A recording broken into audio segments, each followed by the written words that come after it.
Brute ने basically invite किया, जिसको भी इनवाइट किया, जो कान में गए थे वो ये कह रहे हैं। राज भैया ने 35 लाख दिए होंगे, शरण हेगड़े ने 22 लाख दिए होंगे ब्रूट को टिकट के। Such a huge amount just to walk on the red carpet. Everyone is wondering इनको कैसे बुलाया गया, बट हमें अब फाइनली उत्तर पता चल गया है। कांस कोलैब विद ए-लिस्ट तुम्हारे 15 से 20 लाख। ग्लोबल गिफ्ट गाला ईवा लोंगोरिया तुम्हारी सेलिब्रिटी हो गई, इसके चल रहा है 12 लाख रुपए। सब चीजों को तुम चीज नोटिस करो, एक प्राइस टैग है। लोरियल पार्टी में जाना है 10 लाख रुपए लगेंगे। फैशन शो में जाना है 12 लाख।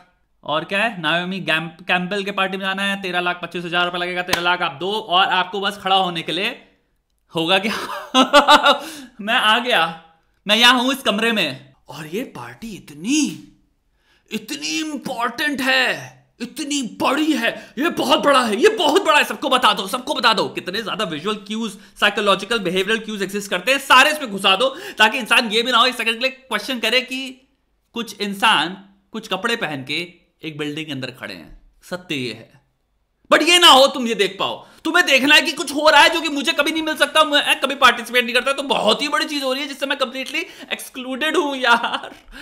मुझे तो बस में इनको देखना पड़ेगा, ये इफेक्ट हमें क्रिएट करना है।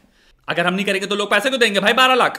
Perceived social value completely imaginary, इसको हम कहते हैं हिंदुइज्म में माया जाल। माया, ये माया है। आजकल पॉपुलर टर्म जो चल रहा है इंग्लिश में वो है मैट्रिक्स। ये है द मैट्रिक्स। कांस क्या है? एक मूवी फेस्टिवल है। लोग बेसिकली यहां पे अपनी अपनी जो भी फिल्म मेकर होते हैं अपनी मूवियां लाते हैं और चलाते हैं, और लोग जिनको देखना होता है वो टिकट लेते हैं और जाके देखते हैं। और कुछ मूवीज को बहुत बढ़िया वो मिलता है, कुछ मूवीज लिटरली फेस्टिवल्स की वजह से ही उठ पाती हैं, तो उस हिसाब से बहुत बढ़िया है। तुम्हें एक सिंपल सा कॉमन सेंस क्वेश्चन पूछना चाहिए, तो ये सब क्यों हो रहा है भाई? इंसान को कहीं भी किसी भी चीज में अगर पैसा कमाने का मौका मिल सकता है तो इंसान उसको नहीं छोड़ने वाला। तो आप जो बेसिकली देख रहे हो वो है कुछ इंसान जिन्हें बहुत ज्यादा पैसा कमाने का मौका मिला, वो पैसा कमा रहे हैं, और बहुत सारे लोग जिनको लगता है कि भाई अगर मैं इसमें पैसा डाल दूंगा तो मैं शायद और पैसा कमा पाऊंगा या सोशल वैल्यू कमा पाऊंगा, जिसको मैं लेटर ट्रांसलेट कर सकता हूं फाइनेंशियल वैल्यू में। फिल्म मेकिंग से इसका कोई रिलेशन नहीं है, लेकिन मैं इसके अंदर कैसे एक एक्सक्लूसिव चीज इन्वेंट कर सकता हूं जो कि जिसकी वजह से अगर मैं उसमें दिखा दूं ये एक्सक्लूसिव है और इसमें एक मैं प्राइस टैग रख दूं, तो कितने प्रकार के लोग होंगे जिनको लगेगा मैं एक्सक्लूड किया जा रहा हूं। ऐसा तो हो नहीं सकता। दुनिया में अटेंशन अगर कहीं भी है और लोग कह रहे हैं कि इसमें एक्सक्लूसिव लोग जा रहे हैं, यानी कि जो स्पेशल हैं, तो ऐसा तो हो नहीं सकता मैं ना जाऊं। तो ले लो पैसा, मुझे उस स्पेशल ग्रुप में होना है। यह है पर्सनालिटी जो मोटिवेट होती है इधर जाने को। अब आई आपकी बात और मेरी बात दोस्त। सत्य सिंपल सी बात यह है, हम सब इंसान हैं। ये मैं अपने से नहीं कह रहा हूं, ये गीता में भी लिखा है। कोई मान नहीं है किसी से। हो सकता है कोई कुछ काम अच्छा कर रहा हो, लेकिन वो काम आपको हर कंपनी के हर किसी ऑफिस में हर एरिया में, चाहे बिहार के किसी गांव में चले जाओ, चाहे यूपी के किसी तुम कस्बे के ऑफिस में चले जाओ, चाहे तुम कहीं अभी अपने लोकल तुम्हारा जो आर्टिसान काम हो रहा है वहां चले जाओ, काम अच्छा हर कोई कहीं ना कहीं तो कर ही रहा है। तो अब यहां बात ये भी नहीं कर रहे काम अच्छा करने को सेलिब्रेशन हो रहा है। यहां पे एक मैन्युफैक्चर्ड कंप्लीट इमेजिनरी मैन्युफैक्चर्ड चकाचौंध बेची जा रही है। ये रेड कारपेट क्या है? पृथ्वी पे एक कारपेट बिछा दिया मैंने।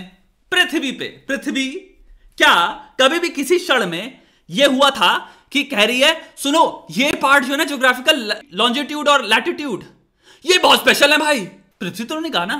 इंसानी द्वारा एरिया हमने चूज किया जहां पे हम एक कारपेट बिछाएंगे और वहां पे हम कहेंगे ये स्पेशल है। मैं घोषित कर रहा हूं। किस बुनियाद पे मुझे नहीं पता, आपको बेवकूफ बनना है। मेरा इंटेंशन ये है, बुनियाद मत पूछो। बुनियाद पूछ रहे तो हम भाई एक्सपोज हो जाएंगे। यह है दूसरा सच। तुमने कभी बुनियाद पूछी नहीं। किस बुनियाद पे ये रेड कारपेट को मैं स्पेशल मानूं ही क्यों? बहुत बेस लेवल क्वेश्चन है। लेकिन तुम आज तक कभी तुमने नहीं सोचा, बचपन से तुम्हें अखबार में पढ़ा जा रहा है red carpet red carpet red carpet.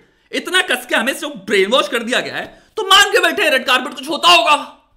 अभी जाओ तुम सिंपल मार्केट में एक रेड कारपेट खरीद लो, अपने घर पे लगा दो, बन गई वैल्यू। उससे आगे कोई वैल्यू बन गया, तुम 12 करोड़ के लगा दो उसमें भैया, जहां पे जो भी वॉक करेगा उसको 12 लाख देने पड़ेंगे। आएगा कोई? नहीं। क्यों नहीं आएगा? क्योंकि तुम जो असली में देख रहे हो वही सत्य है वहां का भी। रेड कारपेट तो रेड कारपेट की कोई वैल्यू नहीं है, वैल्यू असाइंड है, टोटली इमेजिन्ड है। 25 लोगों ने कहा, 2500 लोगों ने माना और 25 करोड़ लोग फिर देख रहे हैं उसको, इसलिए वैल्यू आ गई। मैन्युफैक्चर्ड 25 लोग जो कंट्रोल करते हैं उनके हाथ में है, और वो है उस इकोनॉमी के कीपर्स।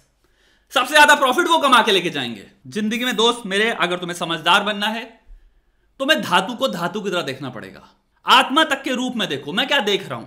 कपड़े सिलवा लिए, कपड़े को मैं कह दूं मैंने 25 लाख का सूट पहना है, तूने पहना क्या है? तूने कुछ चीज जो सिलाई करके बांध दी गई है फिटिंग के हिसाब से, तूने वो अपने ऊपर डाल लिया। तू नंगा भी वही है जितना तू उस कपड़े को पहन के हुआ है। तेरी असली औकात जो इंसानी है वो, उसमें कोई फर्क थोड़ी आ गया। लेकिन मेरे को 25 लाख की वैल्यू बचा के तू अपने आप को स्पेशल बना रहा है। सत्य है, मैं अपने आप को कितना स्पेशल बना सकता हूं, क्योंकि इसमें एक मार्केट वैल्यू है।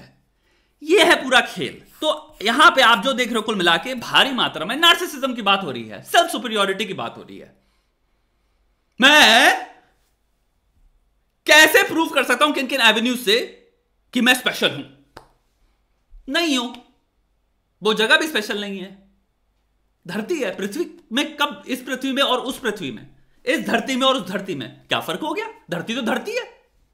चाहे तुम 12 लाख या 25,000 या 50 लाख या कुछ भी मांग सकते हो, जो जैसी एग्जैक्टली है धरती है वैसे एग्जैक्टली वो धरती है। एग्रीकल्चर पॉइंट ऑफ व्यू से मैं समझ सकता हूं डिफरेंसेस है, किसी के सॉइल बेटर होता है, किसी का सॉइल खराब होता है, दैट्स अ डिफरेंट थिंग। ये है मोह माया जिसको आपको बेची जा रही है। और अगर सिंपल इसको तोड़ दिया, भ्रम को अगर तोड़ दिया, इसे कहते हैं भ्रम। बेस्ट विजुअल डेमोन्स्ट्रेशन ऑफ भ्रम इज दिस। अगर इस भ्रम से मुक्त हो गए तो तुम आ गए हो विजडम में। हाथ मिलाओ। आप देखते हो, आपको दिखता है एक इंसान है जो बेमतलब में पोज कर रहा है, कोई जरूरत ही नहीं, कोई पोज करने की जरूरत नहीं है। तो कोई सुपरमैन नहीं बन गया सुपरमैन पोज करने से। तो एग्जैक्टली उतना इंसान है जितना तू कल था, या फिर सुबह बैठ के जब तू कमोड में बैठा हुआ था। तुम उतने ही इंसान हो। तुम्हारी इंसानियत में कोई एड वो नहीं आया था कि मैंने आज ये ब्रांड पहन लिया, मैंने वो बैठ लिया। ये सब परसीव्ड वैल्यू है। जिस दिन ये परसीव्ड वैल्यू से मुक्त हो जाओगे, इसी को कहते हैं डिटैचमेंट। कितनी फालतू की बकलोलियों से तुम्हें एक मानसिक लेवल पे जोड़ दिया गया है। तुमने जो बातें 25 लेयर में मान ली हैं, धातु को धातु की तरह देखो। धातु के ऊपर जो 25 परसीव्ड लेयर जोड़े हैं, उनसे कहोगे नहीं नहीं नहीं नहीं नहीं, ये हटाओ, ये हटाओ, ये हटाओ। धातु क्या है? धातु तो पता चलेगा कोई कुछ स्पेशलनेस नहीं है उसमें। लास्ट चीज भाई, मैं हाथ जोड़ के आप सबसे कह रहा हूं, मेरा कोई इंटेंशन नहीं है किसी को भी कुछ गलत बोलने का। अगर इस वीडियो से अगर 1% भी अगर किसी ये ट्रांसलेट हो रहा है या ये कम्युनिकेट हुआ कि मैं किसी के बारे में कुछ बुरा बोल रहा हूं, मैं हाथ जोड़ के क्षमा चाह रहा हूं। मेरा कोई ऐसा है ही नहीं। मेरा ना किसी से कुछ लेना देना है, ना मैं कुछ लेना देना रखना चाहता हूं। अपना आराम से फ्री फ्लोइंग बनो। यहां से मुक्त है ना जो इंसान, सबसे गजब वो है। धरती सत्य है, तुम धरती पे चल रहे हो, ये सत्य है। धरती पे पानी है, हवा है। तुम्हारी जिंदगी कैसे चलती है? तुम्हारी जिंदगी में क्या कर्म है जिनसे तुम्हें मीनिंग मिलता है? ये है प्रश्न जो तुम्हें पूछना चाहिए। एक मशीन पकड़ा दी गई है और वो मशीन तुम्हें क्या भी मतलब में बुरा फील कराने के लिए क्या क्या बेचे पड़ी है। तुम्हें बुरा फील कराने के लिए एक चीज समझना, विजुअल क्यूज और बिहेवियरल साइकोलॉजी के द्वारा तुमको 25 चीजें पहले एक्सेप्ट करनी पड़ेंगी। यानी कि द प्रेमिस इज कि तुम एक्सेप्ट करो कि ये जगह बहुत बड़ी है, रेड कारपेट कुछ होता है, अगर 20 लोग फोटो खींच रहे हैं किसी की, अगर लोग ऐसे खड़े हुए हैं और बीच में कोई चल रहा है, ये सारे क्यूज काहे को एक्सेप्ट कर रहे हो? काहे को एक्सेप्ट कर रहे हो? भीड़ है, भीड़ है, भीड़ है। कुछ इंसान किसी की फोटो खींच ले रहे हैं, ठीक है भाई, तुमने मान लिया तुम्हें फोटो खींचनी चाहिए, तुम्हारा हो सकता है काम होगा।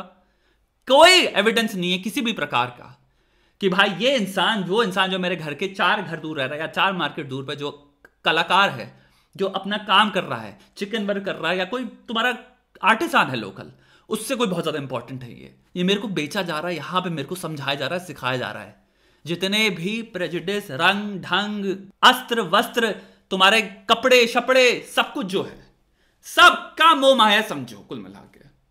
उस दिन तुम मुक्ति के प्रति बढ़ोगे। यहां से जो मुक्त है उससे ज्यादा खतरनाक, तगड़ा और सुखी कोई नहीं है। ट्रू हैप्पीनेस जो तुम सीख करना चाहते हो, शांति, वो लिटरली यहां का मैटर है। तुम्हारे बाहर तो भाई आंधी तूफान है उल्लू बनाने का, उल्लू बनने का, और कर क्या रहे हैं उनको खुद ही नहीं पता इस पूरे मैटर का। तो इस तूफान को सॉल्व मत करो, ना इस तूफान में हाथ डालो। तुम यहां देखो, यहां तुम्हें क्या फिक्स करना है। और अगर काम करना है भाई खतरनाक लेवल पे, ऑर्गेनाइज लेवल पे, कंसिस्टेंट लेवल पे, गोल ओरिएंटेड लेवल पे तबाही मचानी है, तो अटैक मोड उठाओ, न्यूक्लियर मोड उठाओ। भर भर के टेम्पलेट्स हैं उसमें, कोई ना कोई टेम्पलेट तो तुम्हारा लंका लगा ही देगी भाई तुम्हारे गोल की। काम कर ही दोगे बढ़िया भाई। उठाओ, नीचे लिखा है डिस्क्रिप्शन में। बाकी ये सब चीजों से मैं जो कह रहा हूं, अध्ययन करो, सीखो, सोचो। सोचो, सोचने में टैक्स तो लगता नहीं है, सोचो। बात जो कह रहा हूं भाई, अगर गलत बात है तो माफ कर दो भाई, निकाल के फेंक दो, फ्री की बात है।